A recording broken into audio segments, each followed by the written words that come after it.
பாரதிய ஜனதாவுடன் தமிழக வெற்றிக் கழகம் கூட்டணி வைக்காது என்று தவிக நிர்வாகி நிர்மல்குமார் கூறியிருக்கிறார். அவர் பேசிய அந்த காட்சிகளை இப்பொழுது பார்க்கலாம். பிஜேபியுடன் கூட்டணி இல்லைங்கிறது உறுதி. அதுல கண்டிப்பாக 100% உறுதி. ஏன்னா இது ஏற்கனவே மாநாட்டில் என்ன கொள்கைகள் சம்பந்தமா என்ன குறிப்பிட்டாங்களோ அதே தான் தொடரும். தகவல் கொடுத்திருக்காங்க. அதாவது இன்னைக்கு நீதிமன்றத்தில் ரீஜாயின்ட் பெட்டிஷன்ஸ் எல்லாமே ஃபைல் பண்ணப்பட்டுச்சு. அதாவது 6லேருந்து 7 பார்ட்டிஸ் எங்களோட சேர்த்து ரீஜாயின்ட் பெட்டிஷன், அதாவது போன வாரம் ஒன்றிய அரசு சார்பாக கவுண்டர் பெட்டிஷன் ஃபைல் பண்ணியிருந்தாங்க. அதற்கான கவுண்டரை நாங்கள் எல்லாம் ஃபைல் பண்ணியிருந்தோம்.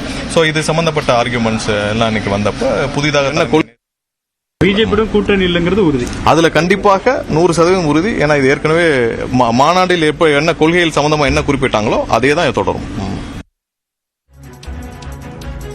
பிஜேபியுடன் கூட்டணி இல்லைங்கிறது உறுதி. அதுல கண்டிப்பாக 100% உறுதி. ஏன்னா இது ஏற்கனவே மாநாட்டில் என்ன கொள்கைகள் சம்பந்தமா என்ன குறிப்பிட்டாங்களோ அதே தான் தொடரும்.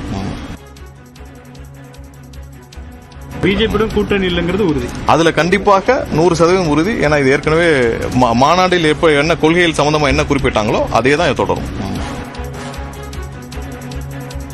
பிஜேபியுடன் கூட்டணி இல்லைங்கிறது உறுதி. அதுல கண்டிப்பாக 100% உறுதி. ஏன்னா இது ஏற்கனவே மாநாட்டில் என்ன கொள்கைகள் சம்பந்தமா என்ன குறிப்பிட்டாங்களோ அதே தான் தொடரும். பிஜேபியுடன் கூட்டணி இல்லைங்கிறது உறுதி. அதுல கண்டிப்பாக 100% உறுதி. ஏன்னா இது ஏற்கனவே மாநாட்டில் என்ன கொள்கைகள் சம்பந்தமா என்ன குறிப்பிட்டாங்களோ அதே தான் தொடரும். பிஜேபியுடன் கூட்டணி இல்லைங்கிறது உறுதி. அதுல கண்டிப்பாக 100% உறுதி. ஏன்னா இது ஏற்கனவே மாநாட்டில் என்ன கொள்கைகள் சம்பந்தமா என்ன குறிப்பிட்டாங்களோ அதே தான் தொடரும். பிஜேபியுடன் கூட்டணி இல்லைங்கிறது உறுதி. அதுல கண்டிப்பாக 100% உறுதி. ஏன்னா இது ஏற்கனவே மாநாட்டில் என்ன கொள்கைகள் சம்பந்தமா என்ன குறிப்பிட்டாங்களோ அதே தான் தொடரும்.